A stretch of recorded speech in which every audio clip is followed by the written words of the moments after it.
امیر المؤمنین، خلیفہ وقت، خلیفہ عادل،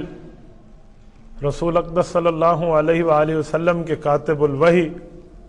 حضور پاک صلی اللہ علیہ وآلہ وسلم کے برادر نسبتی اور ہمزلف حضرت معاویہ بن ابی سفیان رضی اللہ عنہما کی وفات ہے۔ حضرت امیر معاویہ رضی اللہ تعالیٰ عنہ وہ عظیم انسان ہیں جنہیں صحبت رسول کا شرف بھی حاصل ہے، قرآن کریم کی کتابت لکھنے کا شرف بھی حاصل ہے، حضور پاک صلی اللہ علیہ وآلہ وسلم کی برادر نسبتی یعنی سالے بھی ہیں، حضور پاک صلی اللہ علیہ وسلم کی ایک اور بیوی کی بہن کے خامند یعنی ہم زلف بھی ہیں، حضور پاک صلی اللہ علیہ وآلہ وسلم کے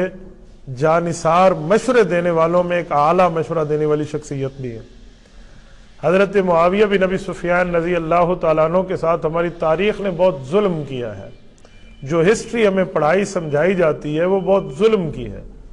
حضرت معاویہ رضی اللہ تعالیٰ عنہ نے جو کافروں کے خلاف 2000 جنگیں لڑی ہیں ان کو مسخ کر دیا جاتا ہے، اور جو 2 جنگیں آپس میں سازش کی بنیاد پہ لڑی گئی تھیں ان کو سامنے کر دیا جاتا ہے۔ میرے دوستو، سیدنا معاویہ بن ابی سفیان بنو ہاشم کے بعد سب سے افضل ترین قبیلہ بنو امیہ کے چشم و چراغ ہے۔ بسم اللہ الرحمن الرحیم۔ السلام علیکم ورحمۃ اللہ وبرکاتہ۔ رسولوں کی جو حیثیت ہے، مقام و مرتبہ ہے، وہ ہمارے لیے اللہ تعالیٰ کا وہ قانون ہے جس کی پیروی کرنے کا ہمیں اللہ تعالیٰ نے حکم دیا ہے، کیونکہ کوئی بھی انسان اللہ تعالیٰ تک نہیں رسائی حاصل کر سکتا اگر وہ نبیوں کو فالو نہ کرے، اور اس کی طرف سے جو اس کے احکامات ہیں، اس کی ہدایات ہیں، ان کا انسانوں تک پہنچنا صرف اور صرف رسولوں کے ذریعے ممکن ہے، اور وہی اپنے قول اور عمل سے ان احکامات کی تشریح کرتا ہے، تفسیر بیان کرتا ہے، اور ہم انسانوں کے لیے اس کا سمجھنا اور عمل کرنا آسان کر دیتا ہے۔ لہٰذا رسول انسانی زندگی میں خدا کی قانونی حاکمیت جو لیگل حکومت ہوتی ہے اس کا بہترین اور افضل ترین نمائندہ ہے، اور یہی وہ وجہ ہے جس کی بنا پہ اللہ تعالیٰ نے یہ کہا ہے کہ رسول کی اطاعت در حقیقت اللہ تعالیٰ کی اطاعت ہے، کیونکہ اللہ تعالیٰ کا تو حکم یہی ہے کہ جن چیزوں سے اللہ کے نبی کا حکم ہے کہ یہ کرو، اور جن چیزوں سے اللہ کے نبی نے منع کیا ہے کہ یہ نہیں کرنا اور کسی بھی صورت ان کو فالو نہیں کرنا، تو ان فیصلوں کو اگر ہم بے چون و چراں تسلیم کر لیں، یہاں تک کہ ہمارے دل پہ ذرا بھی ناگواری نہ ہو، ہمیں ناگوار نہ گزرے، ہماری طبیعت پہ گران نہ گزرے،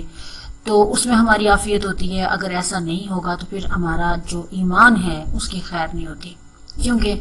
اللہ تعالیٰ سورہ نساء میں فرماتا ہے کہ وَمَا أَرْسَلْنَا مِن رَسُولٍ إِلَّا لِيُطَاعَ بِإِذْنِ اللَّهِ، ہم نے جو رسول بھی بھیجا ہے اس لیے بھیجا ہے کہ اللہ کے اذن سے، اللہ کی اجازت سے، اللہ کے حکم سے اس کی اطاعت کی جائے۔ وَمَن يُطِعِ الرَّسُولَ فَقَدْ أَطَاعَ اللَّهَ سورہ نساء کے اندر ہے، اور جس نے رسول کی اطاعت کی اس نے دراصل اللہ کی اطاعت کی۔ یہاں پہ آپ اس آیت کے پس منظر میں دیکھ لیں کہ حضرت علی اور حضرت امیر معاویہ رضی اللہ تعالیٰ علیہ اجمعین کے کیس میں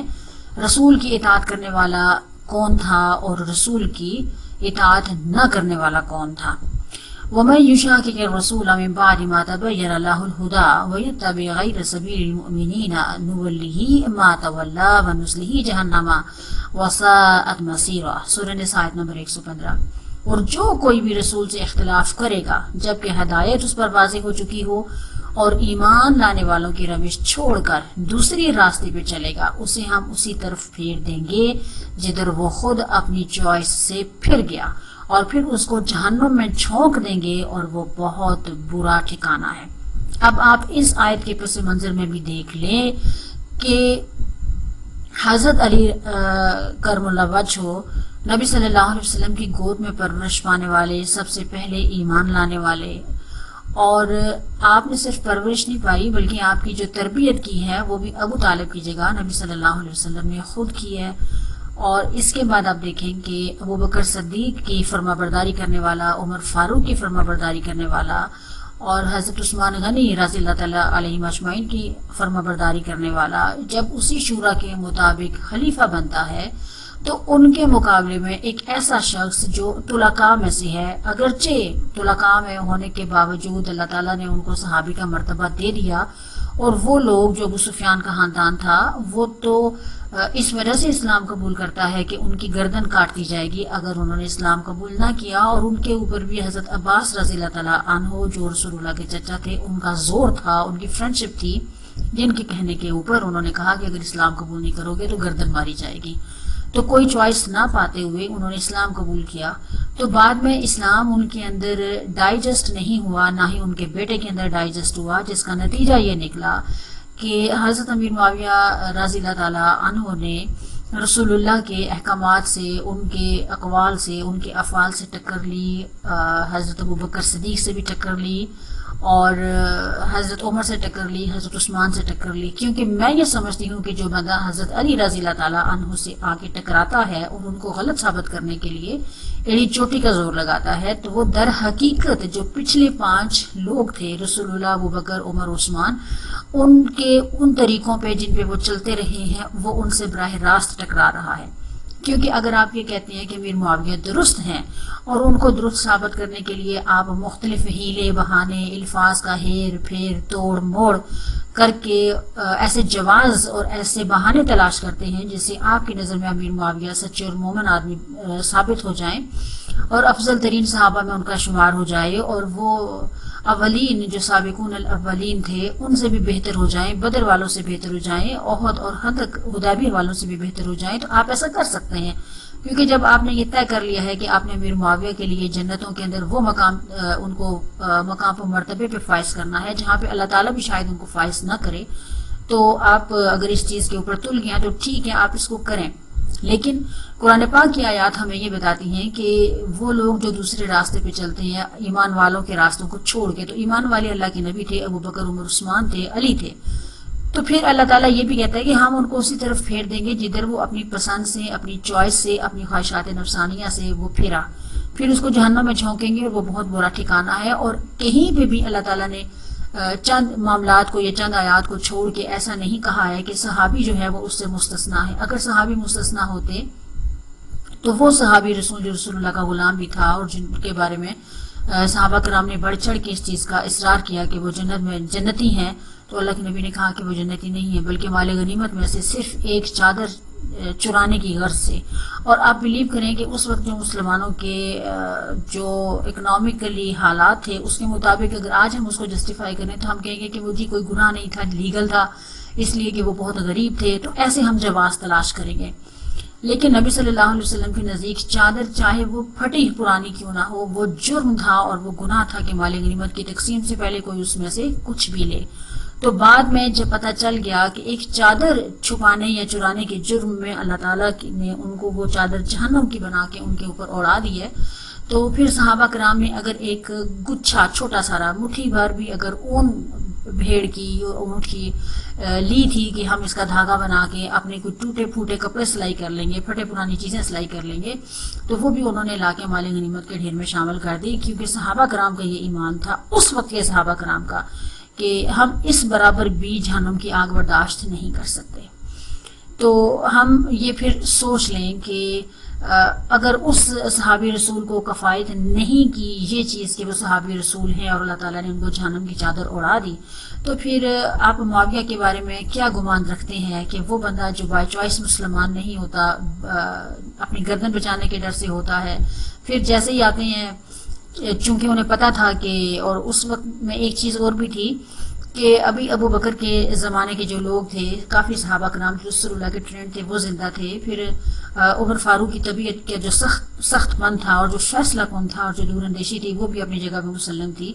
تو ابو بکر اور عمر کے دور میں تو ان لوگوں کو اپنی چالیں چلنے کا موقع نہیں ملا. لیکن جیسے ہی حضرت عثمان غنی رضی اللہ تعالیٰ علیہ مجمعین آتے ہیں، ان کی حکومت آتی ہے یا ان کی خلافت کا آغاز ہوتا ہے، تو ان کے پاس بہت ساری اب ایسے آپشن پیدا ہو گئے تھے کہ وہ ان کے خاندان کے ہیں، ان کے قبیلے کے ہیں، تو ایک وہ سافٹ نرم گوشہ آپ کہہ لیں وہ رکھتے تھے اپنے خاندان اور فیملی کے بارے میں. تو پھر ہم نے دیکھا کہ تمام کے تمام جو عہدے تھے، چاہے وہ چھوٹے ہوں چاہے بڑے ہوں، وہاں پہ بنو امیہ کے لوگ جو تھے وہ ایک فرمانروا کی حیثیت سے یا حکمرانوں کی حیثیت سے آگے، یہاں تک کہ انہوں نے صاحب بن ابی وقاص جیسے جید صحابی رسول کو بھی نہیں چھوڑا اور ان کو بھی اتار کے حضرت عثمان غنی کے جو اسٹیپ بردر تھے ولید بن عقبہ، ان کو وہاں پہ فائز کروا دیا. ان شارٹ بات کرنے کا مقصد یہ ہے کہ ہمارے خواہش رکھنے سے یا پسند کرنے سے اللہ تعالیٰ نے امیر معاویہ کو نہیں مقام و مرتبہ دینا، اور صحابی رسول ہونا ان کو کفایت نہیں کرتا جب کہ وہ رسول اللہ کی محنتوں کو پانی پھیر دیں۔ ابو بکر نے جو مرتدین کے خلاف جہاد کیے، حضرت عثمان غنی جو قادسیہ تک لے آئے مسلمانوں کو، تمام ان چیزوں کو آپ جسٹیفائی کسی طور سے نہیں کر سکتے، جتنا چاہے آپ زور لگا لیں کہ حضرت علی رضی اللہ تعالیٰ عنہ جو تھے وہ بالکل قرآن اور شریعہ کے مطابق چل رہے تھے، اور ان کے خلاف حضرت عثمان غنی حضرت امیر معاویہ کا کھڑا ہونا، اور پھر جنگ جمل کا ہونا، جنگ صفین کا ہونا، یہ ساری چیزیں وہ ایک دوسرے کے ساتھ چین کی طرح جڑی ہوئی ہیں، اور ان کا تسلسل ایک دوسرے کے ساتھ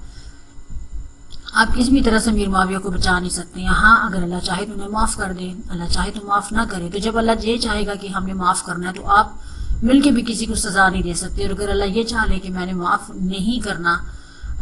سزا دینی ہے، تو ہم سب مل کے بیڑی چوٹی کا زور لگا لے تو ہم اسے بچا نہیں سکتے ہیں۔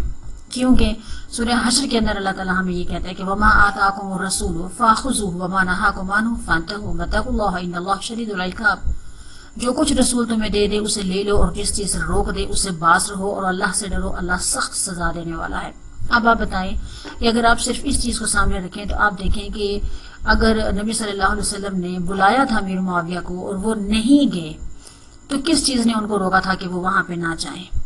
تو میں یہ سمجھتی ہوں کہ امیر معاویہ ہی وہ واحد شخصیت ہے جن کو اللہ کے نبی نے بلایا اور انہوں نے 3 دفعہ انکار کیا، تو پھر جو کچھ امیر معاویہ سے سرزد ہوا یہ وہی راستہ ہے جو انہوں نے اپنی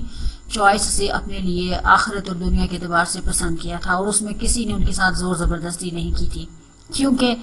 اگر انسان وہ کام کرے، اللہ کا نبی آپ کو کچھ دے رہا ہو اور آپ انکار کریں کہ ہم نے نہیں لینا، اور اللہ کا نبی آپ کو کسی چیز سے روک رہا ہو اور آپ کہیں کہ نہیں ہم زیادہ طاقتور اور صاحب حیثیت یا ہوشیار ہیں اور ہم نے نہیں رکنا، تو پھر ہمیں اللہ سے ڈرنا چاہیے، کیونکہ اللہ تعالیٰ اس کے نتیجے میں ہمیں سخت سزا دے گا۔ اب دیکھیے ہمیں سورۃ نساء کے اندر 65 نمبر آیت میں اللہ تعالیٰ کہتا ہے کہ فَلَا وَرَبِّكَ لَا يُؤْمِنُونَ حَتَّى يُحَكِّمُوكَ فِيمَا شَجَرَ بَيْنَهُمْ ثُمَّ لَا يَجِدُوا فِي أَنفُسِهِمْ حَرَجًا مِّمَّا قَضَيْتَ وَيُسَلِّمُوا تَسْلِيمًا۔ بس نہیں ہے تیرے رب کی قسم، وہ ہرگز مومن نہیں ہوں گے جب تک کہ اے نبی وہ تجھے اپنے باہمی اختلافات میں فیصلہ کرنے والا نہ مان لیں، اور پھر جو فیصلہ تو کرے اس پر اپنے دل میں بھی تنگی محسوس نہ کرے بلکہ سر بسرے تسلیم کر لیں۔ اب یہ اتنی امپورٹنٹ آیت ہے، سبھی امپورٹنٹ ہوتی ہیں لیکن موقع کے مطابق یہ میرے نزدیک بہت امپورٹنٹ ہے، کیونکہ اب اس اگر آیت کے نقطہ نظر سے حضرت امیر معاویہ رضی اللہ تعالیٰ عنہ کے کردار کو دیکھیں، اب بھول جائیں کہ انہوں نے بہت بڑا علاقہ بعد میں فتح کیا تھا، ان کے یہ کارنامے ہیں، ان کو وہ کارنامے ہیں، ان کے وہ کارنامے کوئی حیثیت نہیں رکھتے، جب کہ انہوں نے رسول اللہ کی نبوت کے نتیجے میں جو انہوں نے ایک سلطنت کھڑی کی تھی، ایک اسلامی مملکت کھڑی کی تھی، ریاست کھڑی کی تھی، اس کی بنیادیں انہوں نے ہلا کے رکھ دی، اور وہ بیڑا غرق کیا کہ امت بعد میں اس کے نقصانات سے نکل ہی نہیں پائی، بلکہ جو پیٹرن امیر معاویہ نے سیٹ کیا تھا وہ اس سے بدترین ہوتے چلے گئے۔ تو اللہ تعالیٰ ہمیں واضح طور پہ بتا رہا ہے کہ اگر وہ لوگ مومن نہیں ہیں جو نبی صلی اللہ علیہ وسلم کو اپنے اختلافات میں فیصلہ کرنے والا نہ مان لیں، بعد میں بہت سارے لوگ یہ کہتے ہیں کہ نہیں جی حضرت امیر معاویہ بڑے، ان کے جیسے مفتی عبدالواحد کہتے ہیں کہ ان کے بڑے تعلقات تھے، ان کے ناخن بھی تھے، ان کے پاس ان کے بال بھی تھے، ناخن ہونے سے یا بال ہونے سے کیا فرق پڑتا ہے، جبکہ ان چیزوں کی اہمیت اپنی جگہ پہ ایک کارنر پہ کریں، جبکہ پورے کے پورے نبی صلی اللہ علیہ وسلم کو انہوں نے